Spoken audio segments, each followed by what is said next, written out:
বন্ধু তুই চশমা চোখে দিয়ে এভাবে কান্দিস নি বন্ধু, আমি মিস করবো তোর খুব বন্ধু। তুই কথা কম কর। এই 8টা মাস যে কেন আসে ওই দেখ।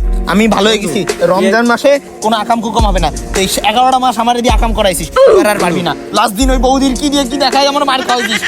আমি আর পারবো না ভাই, তুই যা তো। আমি এই রমজান মাসে ভালো থাকবো, ভালো কাজ করবো। বন্ধু তোর এমনি তো রোজার রমজান মাস, তোর একটা জিএফ দরকার, একটা জিএফ দি যাই বন্ধু। তুই অপেক্ষা কর, দেখ না বন্ধু একদম আকাশের টি পড়ি। তুই আমার প্রেম করছিস এই রমজান মাসে? এই হারাম হারাম হারাম হারাম হারামে প্রেম হবে না, প্রেম হবে না। এই যাও যাও যাও যাও যাও যাও যাও। হবে না, প্রেম করবো না।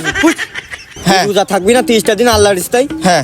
তা ভোরবেলায় যে সেরির জন্য উঠবি, তুই যে ভোরবেলায় চাত না ভাবি? না আমি তো ঘুমে এলি আর উঠতে পারি না। তাহলে তো সারা রাত গল্প করার জন্য একটা পার্টনার লাগবে না?